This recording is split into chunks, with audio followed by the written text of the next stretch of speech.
நான் சிங்கப்பூர் ரோட்ல நடந்துட்டு இருக்கேன். நான் தங்குற ஹோட்டல் அதோ அங்க முன்னாடி இருக்கு. இது நான் தங்கி இருக்கிற ஹோட்டலுடைய லிஃப்ட் லாபி. இப்போ நான் மேலே எந்த ஃப்ளோருக்கு வரணுமோ அங்கே வந்துட்டேன். நான் திரும்பவும் லிஃப்ட்டுக்குள்ளே போய் உங்களுக்கு கீழே கிரவுண்ட் ஃப்ளோருக்கு போய் காட்ட போகிறேன். ஏன்னா இந்த லிஃப்ட் பாருங்கள், கிரவுண்ட் ஃப்ளோரை நம்ம ஊர்லலாம் 0ன்னு சொல்லுவோம், ஆனால் இங்கே 1ன்னு காட்டுறாங்க பாருங்க. இப்போ லிஃப்ட் கீழே போயிட்டுருக்கு. லிஃப்ட் 1ஆம் நம்பருக்கு வந்துருச்சா? இது வந்துருச்சு, 1ஆம் நம்பருக்கு வந்துருச்சு பாருங்கள். லிஃப்ட் கதவை திறக்குது. எந்த ஃப்ளோருக்கு போகுதுன்னு பாருங்களேன். டாயிங் பாருங்க, டோர் ஓப்பன் ஆகி இப்போ நாம் வந்திருக்கிறது கிரவுண்ட் ஃப்ளோருக்கு. நான் இன்னொரு லிஃப்ட்டை இங்கே போஸ்ட் பண்ணியிருக்கேன்.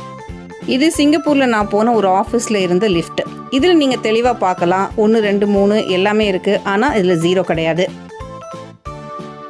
ஆக இந்த ஊரில் 1 தான் கிரவுண்ட் ஃப்ளோர். நம்ம ஊரில் 0ன்னு சொல்லுவோம்ல, இங்கே 1ஆம் நம்பர் தான் கிரவுண்ட் ஃப்ளோர். வித்தியாசமாக இருக்குது.